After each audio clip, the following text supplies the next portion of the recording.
Good evening, I'm Bo Williams, and welcome to the 7. Let's get a look at the Big 7 stories right now. And topping the list for us, a murder suspect on the loose, and law enforcement agencies are making it clear that they're putting resources into the effort to catch him. It's an effort that we've been following since Friday after a strange string of events led to the discovery of a body in Monroe County.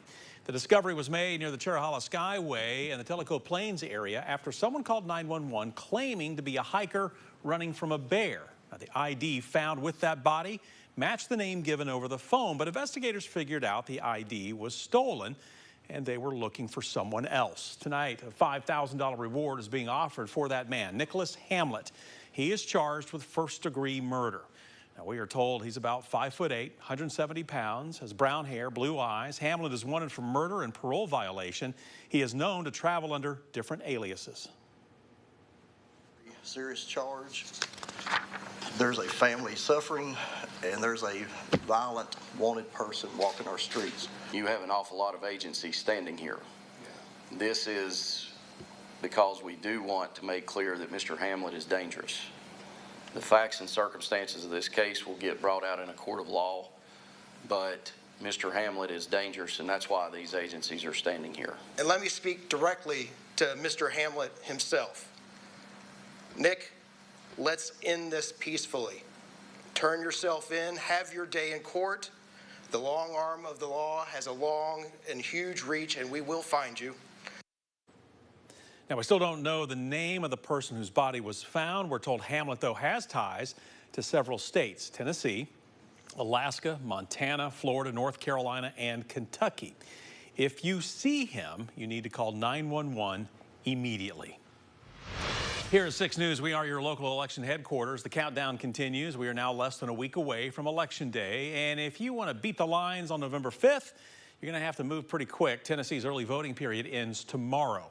Yesterday, nearly 12,000 Knox County residents made their voices heard. Not counting today, that brings the total of early in-person voters in the county to just under 136,000. The longest lines yesterday were once again at the downtown West voting location near Westtown Mall. Just under 2,000 people voted there yesterday. In all, more than 142,000 ballots have been cast. This includes more than 6,300 residents voting absentee. And speaking of voting absentee, here are some things to keep in mind. You can no longer request an absentee ballot. That deadline passed yesterday. Absentee ballots can only be returned by mail. That means the Postal Service, FedEx, or UPS. And they cannot be hand-delivered. And all ballots must be received by the time polls close on Election Day, which again is coming up on November 5th. Now, the Postal Service says mail them today if possible.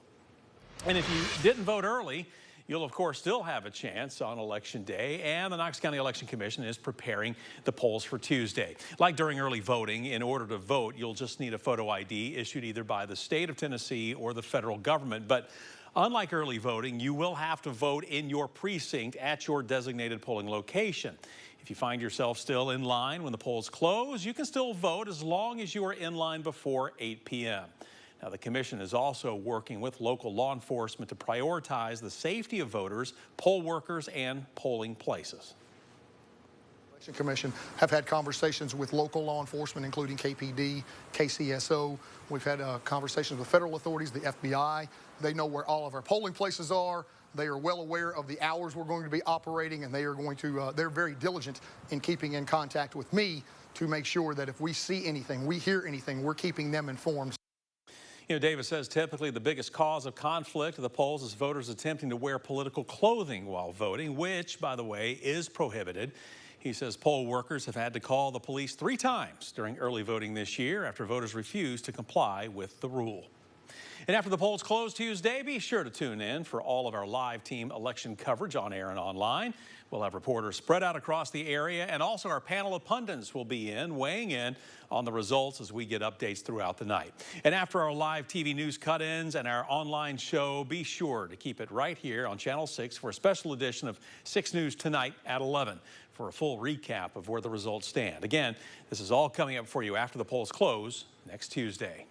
In the meantime, for everything you need to know about early voting, including a look at the sample ballot and a full list of polling locations, go to our website, WATE.com. A step forward in fixing the roads. The Tennessee Department of Transportation is reopening portions of I-26 in Unicoi County after it sustained significant damage from Hurricane Helene. Today, officials from the Tennessee Department of Transportation were in Irwin to announce the interstate will have one lane open in each direction. This will allow local traffic flow through the area, but still expect some heavy traffic. Commercial trucks, however, we should note, still being asked to use TDOT's official detour, which is I-81 and I-77.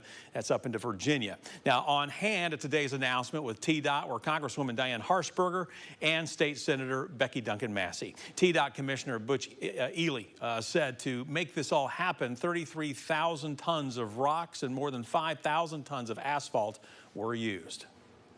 In the aftermath of this hurricane, 49 closures, and we're down now into the single digits. Our local governments, everybody came together and said, what can we do? How can we help? Lives were saved by our state employees, by our TVA, by our federal folks, and we're all working together to rebuild, and it is miraculous.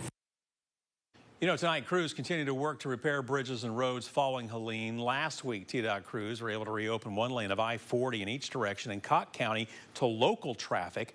However, work is still ongoing, and I-40 in western North Carolina remains closed indefinitely. Now, we will continue to bring you updates as we get them right here on 6 News. Tonight, we are learning that a private fire department that operates in Knox County is going to be acquired. A release states that Rural Metro Fire and Valley Fire Services will join and be operated by Brindley Fire Services under the Rural Metro Fire brand.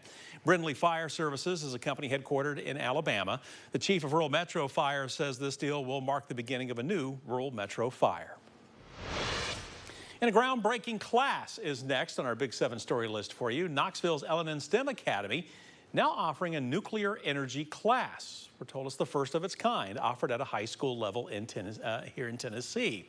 You know, thanks to a grant, the school was able to design a new curriculum, so it chose the nuclear energy. Now, the reason, well, for starters, the school is located close to Oak Ridge. Right now, there are 7 students in the class, and the teacher, Brooke Carter, believes this course will help her students find jobs right here in East Tennessee.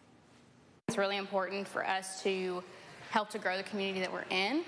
And so being able to provide resources for my students so that they can stay in this community and help grow it even more, expand on what we already have here in Knoxville and the surrounding counties, just makes me really happy. And to be able to give them a chance so they don't have to move super far away or spend a bunch of money on like an out-of-state college. You know, you heard Carter talk about opportunities in the nuclear field here in the state, and those opportunities continue to grow. You may remember back in September when Orano USA announced that it is expanding in Oak Ridge for its new uranium enrichment facility. The expansion will provide more than 300 new jobs. During the announcement, Orano USA officials told 6 News one of the big reasons for expanding in Oak Ridge, the educational programs here in Tennessee.